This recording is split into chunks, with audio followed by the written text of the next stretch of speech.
ច្បាស់ជារត់ចែកជើងហើយឃើញដាប់ភ្លើងប៉ុណ្ណាទាំងយើងទាំងគេប៉ុន្តែគេអ្នកជំនាញជាចុងភៅប៉ិនប្រសពគឺធម្មតាទេដោយសារតែម៉ួយគាត់ពេលថ្ងៃត្រង់ឥឡូវកំពុងតែផ្ទុះមែនយូតម្លៃ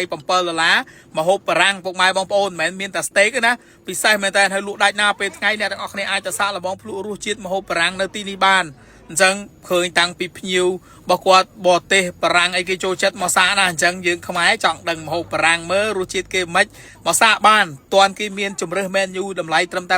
$7មិនថា pasta មិនថា steak មិនថាអីរបស់គាត់ទេសិតតែមុខម្ហូបដែរមួយចំនួនខ្ញុំមិនដែលបានសាកទេអ្នកទាំងអស់គ្នាសិតតែមុខម្ហូបដែលមកពីបារាំងរសជាតិល្បីណាហាងគេល្បីខ្លាំងនៅហុងកុងឥឡូវសាយភីមកដល់ខ្មែរយើងឯងកុំភ្លេចមកសាកឲ្យគេមាន$7ហ្នឹងមិនមែនមានតែម្ហូបទេគេមាន drink ឲ្យយើងមួយកែវទៀតជ្រើសរើសបាន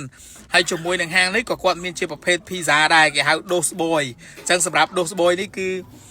មានជម្រើស pizza ច្រើនរសជាតិមែនតើរសជាតិបែបអឺរ៉ុបអញ្ចឹងណាអញ្ចឹងអ្នកទាំងអស់គ្នាណាភ្ញៀវរបស់គេថ្ងៃឡើងមកអង្គុយតម្រៀបចូលចិត្តណាព្រោះដោយសារបុគ្គលិកធ្វើការនៅម្ដុំជ្រោយចង្វាហ្នឹងសាបូអញ្ចឹងអ្នកទាំងអស់គ្នាកុំភ្លេចណាមកសាកនឹងគេមើលឲ្យតាន់គេមានកម្មវិធីផ្ដល់ជូនពិសេសសម្រាប់ខែ6ហ្នឹងតម្លៃពិសេសមែនតើហើយឡើងមកដល់ជាន់ខាងលើនេះគឺឈ្មោះ Odelic និយាយទៅ Odelic នេះគឺជាហាងម្ហូបបារាំងដែលអ្នកទាំងអស់គ្នាគួរតែទៅសាកឲ្យបានម្ដងរសជាតិរបស់គេអែមកតាន់គេមានជម្រើសត្រឹម$7យើង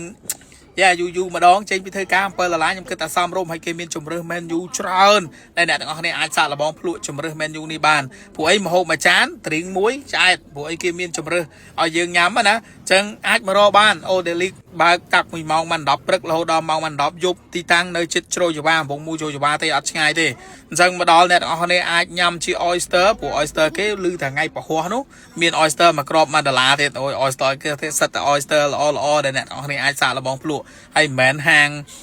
ទឹមបើកទឹមថ្មីថ្មោងអីទេព្រោះបើនៅខ្មែរយើងទឹមមកមែនប៉ុន្តែជាហាងមួយដែល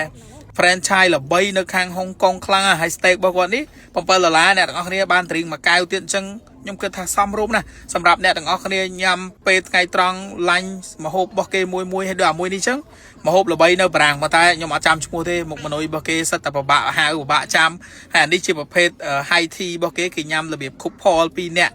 ទូ Eiffel អីចឹងណាហើយឆ្ងាញ់មែនមួយម៉ាត់មួយបាយរបស់គេហ្នឹងអូខំទៅរសជាតិឆ្ងាញ់ណាស់អញ្ចឹងសម្រាប់អ្នកទាំងអស់គ្នាដែលចូលចិត្តម្ហូបបារាំងស្តង់ដា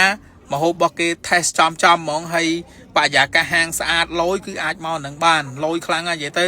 អ្នកទាំងអស់គ្នាអាចលក្ខណៈរៀបចំ birthday អីគឺគេមាន free អញ្ចឹងឲ្យទៀតណាអរគុណច្រើនបាយបាយ